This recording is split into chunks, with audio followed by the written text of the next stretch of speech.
Today on Tape Swap Radio, our guest is Laurel Canyon. We have the members of the band here, Egan, Dylan, Serge, and Nick. Guys, thank you for coming. Thanks for having us. Welcome. So, Laurel Canyon, are you local, Lehigh Valley?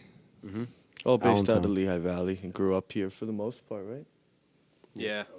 Oh, great. So how did Laurel Canyon begin?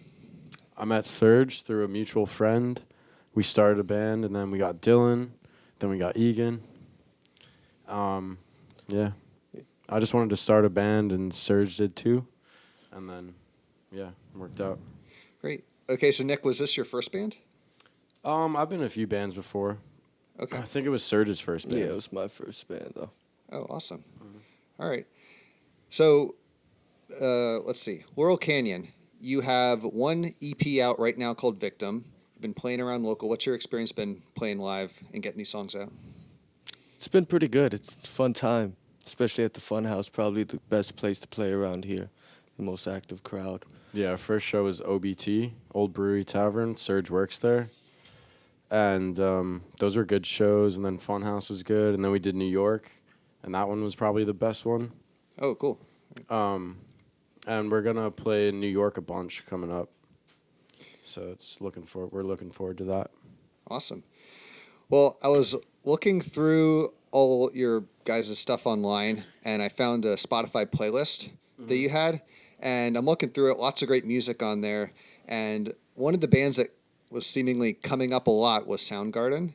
So, are you a big fans of Soundgarden?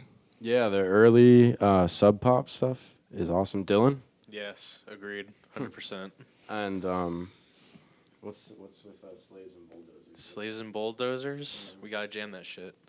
Yeah, we practiced. We jammed on Slaves and Bulldozers a few times. Oh, nice. Do you know that song? Yeah, I heard it for sure. Yeah. That song's sick. I really like Chris Cornell. He's a cool guy. Amazing voice. Cool riffs. Yeah. Yeah. Excellent. And I saw you got put onto a Spotify feature, I guess. It was some kind of a playlist of Yeah. 90s inspired bands. So what was it like finding out that you're on there? That was awesome. Yeah, that was pretty exciting. We got on another one. They had us on for like a week as well. All new rock. Yeah. Nice. All right. And so that boosted the one song Eczema. nice. So your stuff's getting out there. Yeah. Well, you just recorded you were recording something. Why don't you tell me about it in Chicago? What were you up in Chicago recording? We worked with Steve Albini, which was like a dream come true. Yeah, that's And awesome. they had amazing food in Chicago. Pizza, hot dogs, really good. Okay. You get some deep dish, Yeah. of course. Shout out to Pequods. Yeah.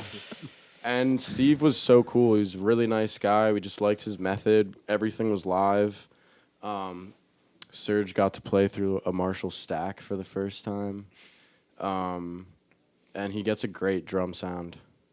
Like, that's one of the things he's famous for, and he got it. Yeah, and it was the first time we had recorded all live. Like, the only overdub was solo on one of the songs, and other than that, everything's live, so it really brought together, like, our live performance on the wax, so that was pretty neat to see, and it sounded phenomenal, so. Yeah, it felt really just satisfying to work with him. Feel like I could die happy now.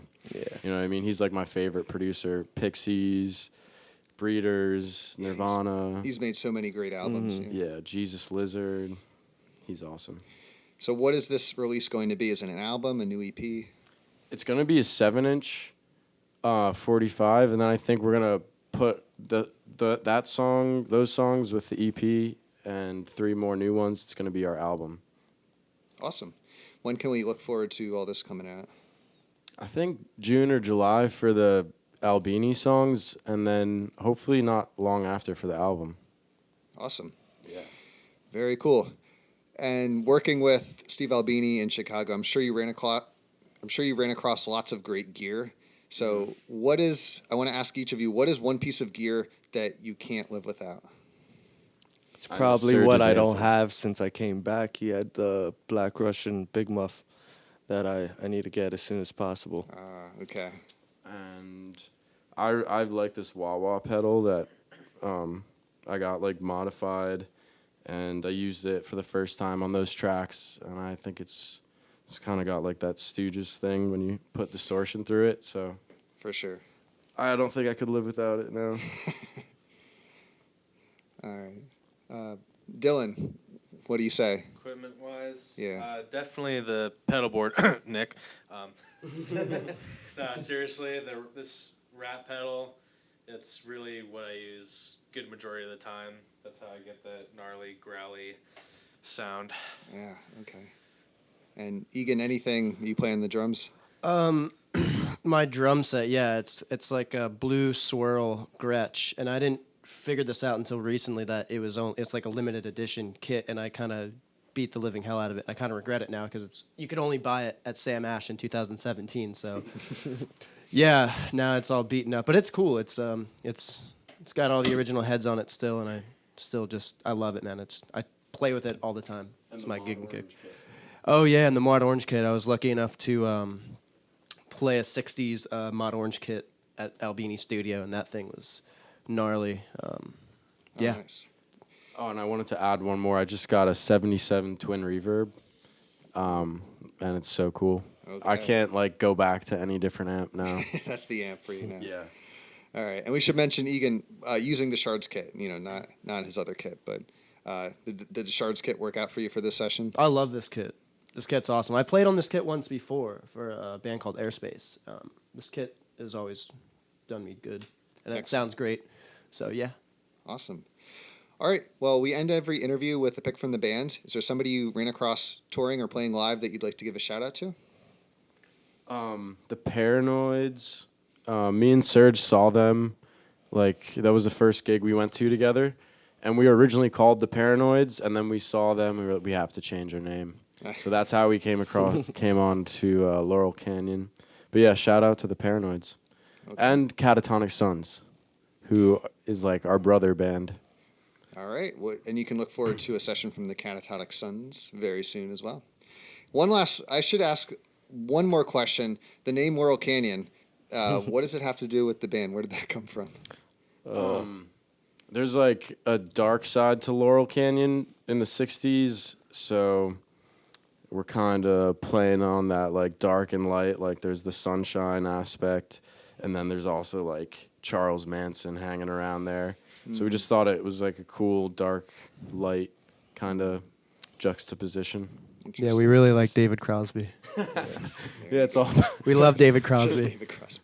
fuck Crosby, Stills, and Nash. Yeah, just David Crosby. All right. Well, we appreciate you all coming out. Egan, Dylan, Serge, and Nick, thank you so much for being here. Thank Thank you you. guys. Thank Us. Good. Anything else? Perfect. Sounds good. Cool. Yeah, so he tells me we're recording a band called Laurel Canyon. I was like, oh crap, it's gonna be like Joni Mitchell. Yeah. And I listened to you guys this afternoon. I was like, oh.